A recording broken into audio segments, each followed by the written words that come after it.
Glenn Beck is going to give us his genius plan to defeat ISIS. Glenn, take it away. Nobody really knows to do with ISIS because we are trapped in a politically correct box. I'd love to hear from you as a libertarian. We're trapped in this politically correct box. And my feeling is you never bring out the horses and the cannons to play unless you plan on using the horses and the cannons to the best of their ability. You go in there and you blitzkrieg. You wipe it out. And you say, never again. You don't do that ever again. Don't touch us. You touch you. We activate this and it is hell on earth.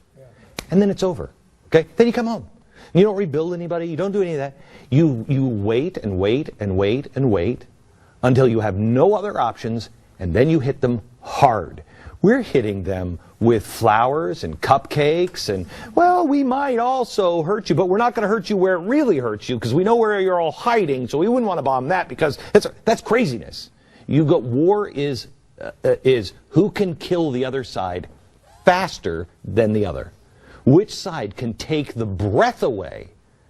You know, people think the fuel air bomb is a horrible device. It's absolutely the best device if you want to explain war. What the fuel air bomb does is it comes down and it sprays fuel up above the troops. And then it ignites. Okay? It doesn't just rain fire down. You're dead before the fire comes because it sucks all of the oxygen out. Okay?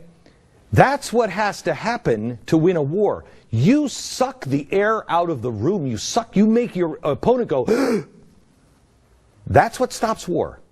We're not prepared to do that. So you cannot fight this war until you're prepared to be brutal in killing people. What's that?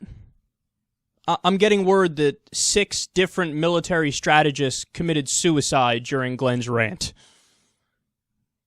It's stunning that he thought it would be intelligent to make that argument, and he thought he was making sense. He started off by saying, you know, the problem in fighting ISIS is political correctness. Has there ever been a problem in the past, 6 months that the right didn't immediately blame on political correctness? Glenn, that doesn't even mean anything. That sentence you put out there, the problem is political correctness. What does that mean? That doesn't mean anything. Presumably he's saying, well, the problem is that liberals are holding us back from what? From doing what? They're holding us back from, doing the fuel air bomb. So you want to do the type of attack you just mentioned. Now, are you aware that, for example, ISIS is now mixed in with civilian populations in different regions of Iraq and Syria? So if you do your brilliant fuel air bomb idea, you kill tens of thousands of civilians. So is that what you want to do? Now, he might say yes to that. I don't know for sure, but he might say yes to that. If he does say yes to that, well then, Glenn, do you not realize that you just created many, many more jihadists? Because when you kill somebody who's a civilian, other people in the region who are family members or friends of that person, they tend to get more radicalized. They start to listen to people in ISIS or the Taliban or Al-Qaeda or other groups who say, I will protect you from the big bad Americans. And remember, this isn't just my opinion, this has been proven. We've covered the studies before on the show, how, 10 years after, 5 years after the beginning of the war on terror, there were more terrorists. So the strategy failed by any objective measurement. It failed. But his idea is very similar to, we've covered stories where different radio hosts have talked about, well, just nuke them. Just nuke them.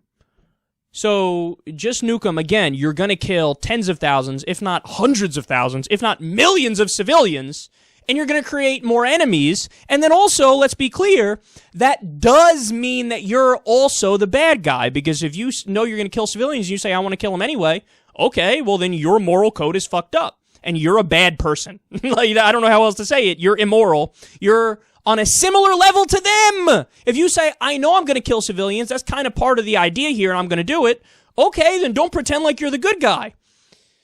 And all of his points, we just got to fight. When you start to fight, take out the cannons, you use the goddamn cannons. What does that mean?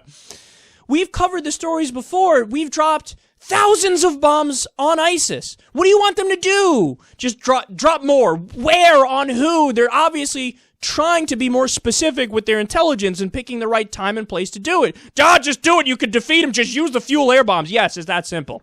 So, I'm not like Glenn Beck, so I'm not just going to sit here and criticize, and then if I propose any solution, it'll be a dumb solution. No, I'm going to give you what my plan is to defeat ISIS, or to do the best to limit the problem, because we live in the real world. We're not children, and we know that that might be the best anybody could do, is just limit the problem. So, here's how you really go down that path. Number one, cut off their revenue. That's the most important point. So let me go to point number two, because this is the one I really want to stress. Cut off their oil. See what I did there?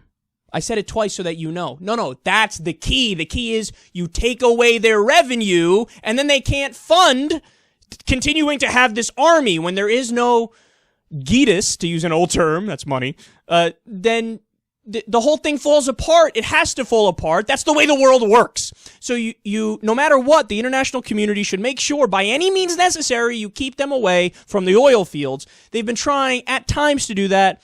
They're obviously not doing it enough, and that's not their main focus. I would make that my main focus, even to the point of saying if I have to fucking destroy the oil field, I'd rather nobody get the oil than ISIS get the oil. So that's the most important point. Then, after you do that, and as you're doing that, you empower the people who are fighting ISIS, namely the Kurds, the Shia militias, and the moderate Sunnis.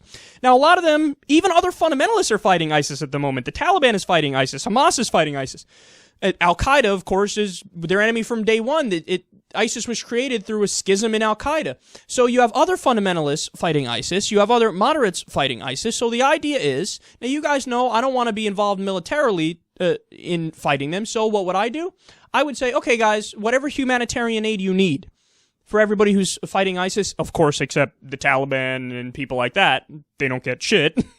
But everybody else who, we can reasonably vet. You say, okay, what kind of first aid do you need? What kind of humanitarian assistance? What kind of food? This and that. And then I'd give them support that way. And then on top of that, you split up Iraq and you redraw the borders of the Middle East. Now, here's where a lot of people start to roll their eyes and they think, well, you're getting too complex and liberal on me here. No, the reason why I say that is that's part and parcel of the problem. When you look at the history of Iraq, the fact that the borders were drawn in the 1930s and it's not a natural country and that's what leads to the sectarian violence, you understand, oh, okay, that's one of the main problems. So when we went into Iraq in 2003 and we got rid of Saddam and we put Maliki in power, we got rid of a Sunni ruler, put in a Shia ruler. The Shia only looked out for the other Shias and started repressing the Sunnis and the Kurds again. And then that deepened the problem. And out of the de-Baathification of the Iraqi government rose the monster of ISIS. So, if you split up Iraq into three, one area for the Kurds, one area for the Shias, one area for the Sunnis, then you make it so that all of the Sunnis, the former Baathists who might still be fighting with ISIS on their side, you make it so that they all go, oh, wait, now we have our own state, we have our own region, so the enemy is not the Shias, the enemy is not the Kurds. Well, now it's us, the Baathists in here, and ISIS in here, in our own little state. Who's going to control the state? I guess the Baathists and ISIS will end up fighting each other. Now, again, you might say, Kyle, you're speculating. You don't know if that's exactly how it's going to unfold. Fair enough. I don't know for sure if that's how it's going to unfold, but I know it's possible that it unfolds like that when you redraw the borders to more align with what they are, that you're going to calm down tensions because there's no longer an inherent fight for control with the Sunnis and the Shias or the Kurds and the Shias, etc.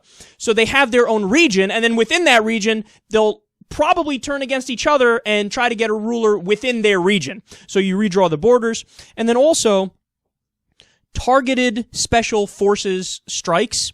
This is something where, and obviously you do everything within international law, within the Geneva Conventions, and all that. So I'm never in favor of violating international law. But yeah, I'm in favor of doing special forces attacks as long as you have very, very, very good intelligence. So there's a little bit of force that the U.S. can be involved with. But again, I always say we only use the army, we only use the military to defend against an imminent attack against the country. And right now, let's face it, as bad as ISIS is, they are not an imminent threat of attack against the U.S. And then finally, I'll just say this. We also need to understand this is a policing problem, not a war problem.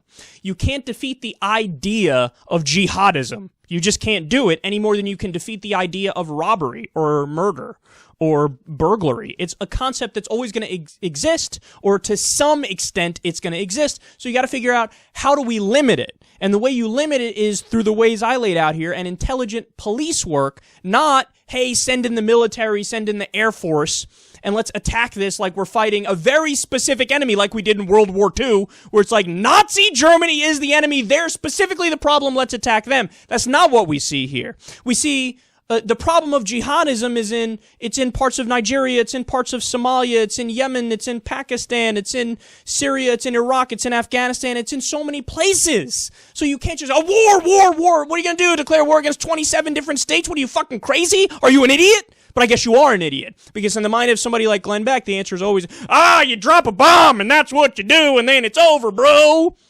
Or it's not over and you just made it worse and your ideas suck. I think that's the reality.